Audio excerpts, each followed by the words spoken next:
হাতে মেহেদি দিলে নামাজ হবে কিনা।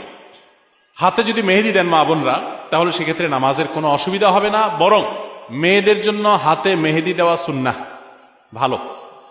নবী করিম সাল্লাল্লাহু আলাইহি সাল্লাম কোন এক নারী কিছু একটা দিয়েছেন পর্দার আড়াল থেকে হাত দিয়ে বা কোনোভাবে, তো নবী সাল্লাল্লাহু আলাইহি সাল্লাম মহিলাদের ওদিক থেকে দেওয়া হয়েছে কিন্তু হাতে মেহেদি নাই, এটা দেখে তিনি আশ্চর্য হয়েছেন যে কোনো পুরুষ নাকি সেখানে, মানে পুরুষের হাতটা আসলো কোত্থেকে।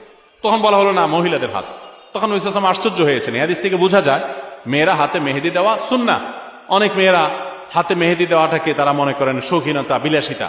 তাদের এই সাজগোজকে ইসলাম পছন্দ করে, প্রশংসা করে, করবে, বিশেষ করে বিবাহিত নারীরা তো বটেই। বিধায় মেহেদি ব্যবহার করলে ওযু হবে, কোনো অসুবিধা নাই, নামাজও হবে। এমনকি আর্টিফিশিয়াল মেহেদি যেগুলো বাজারে পাওয়া যায়, টিউব মেহেদি বলা হয়, এগুলো দিলেও ওযু হবে। এগুলো দেওয়ার ফলে অনেকে মনে করেন ওযু হবে না, কারণ এগুলো দেওয়ার ফলে অনেক সময় এই মেহেদিগুলো খসে খসে পড়ে, চামড়া খসে পড়ার মতো। তো এটা আসলে চামড়া খসে পড়া না, এটা চামড়ার উপর আলাদা কোনো আবরণ বা স্তর সৃষ্টি করে না, বরং এক ধরনের কেমিক্যাল থাকে অ্যাসিডের মতো। এটার কারণে চামড়ার উপরে সূক্ষ্ম লেয়ারটা, যেখানে বেশি মেডিসিন পড়ে সেখানে একটু খসে পড়ে।